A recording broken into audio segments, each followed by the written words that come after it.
अर्गनाइजेसनका founder president महामानव doctor Gopal गुरुङज्यूले यो देशको मूलवासी मंगोलहरूलाई यो देशको शासक बनाउनको निमित्त यो देशको मूलवासी मंगोलका सन्तानहरूलाई भावी आउने सन्तान र सन्ततिलाई यो देशको भूमिमा यो देशको माटोमा रम्ने रमाउने वातावरणहरू सृजना गराउनको निमित्त उहाँले ठूलो संघर्ष गरे पश्चात नै आज यो देशको मूलवासी मंगोलहरू आफ्नो अधिकारको निमित्त आफ्नो नैसर्गिक हक अधिकार र अस्तित्वको निमित्त यस्तो बुलन्द आवाजहरू उठाउन हामी सकिरहेको कुरा यहाँहरु माझ म राख्न चाहन्छु। पक्कै पनि हिजोको समयमा यो देशको मूलवासी मंगोलहरू विभिन्न राजनीतिक दलको अरौटे भरौटे कुरौटे भएर धेरै संघर्षहरू गर्यो। हिजो एमालेको नाममा, कांग्रेसको नाममा, माओवादीको नाममा हुँदा हुँदा आज आएर यो देशको मूलवासी मंगोलहरूलाई बाहुन छेत्रीले यो देशको मूलवासी मंगोलहरूलाई निकै नै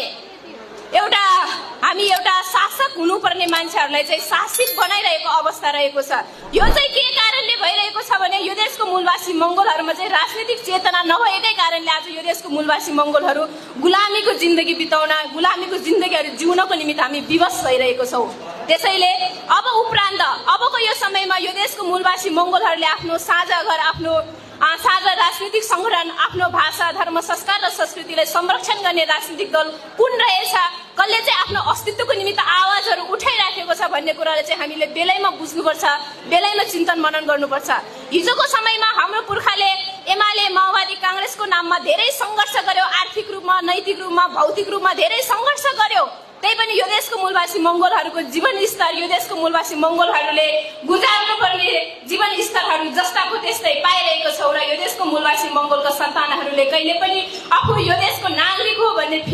अनुभूति गराउन सकिरहेको अवस्था छैन। किनभने यो देशको मूलवासी मंगोलहरूले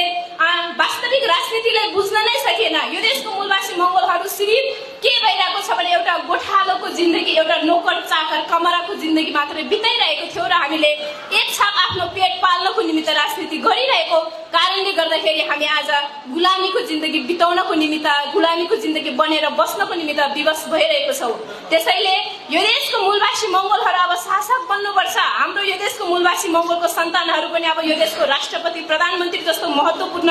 ओहदामा पुग्नुपर्छ र पुर्याउनुपर्छ भन्ने अभियानले नै महामानव डाक्टर गोपाल गुरुङज्यूले मंगोल नेशनल अर्गनाइजेसनको स्थापना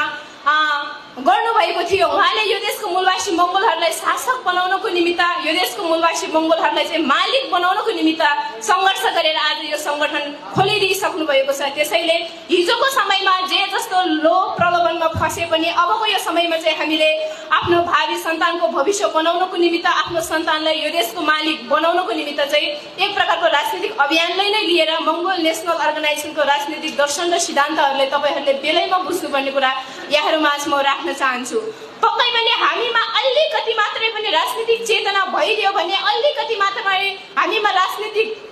चेतना, आफूले चाहिँ कुन चाहिँ राजनीतिक दललाई भोट दिँदाखेरि चाहिँ हामीले आफ्नो भविष्य, हाम्रो सन्तानको भविष्यलाई सुनिश्चित पार्न सकिन्छ भन्ने कुराहरूलाई चाहिँ तपाईहरूले मध्यनजर गर्नुहोला, बुझिदिनु होला। पक्कै पनि हिजोको समयमा जे जस्तो गल्ती गरे पनि अबको यो समयमा चाहिँ अब आउने आगामी चुनावहरूमा चाहिँ तपाईहरूले आफ्नो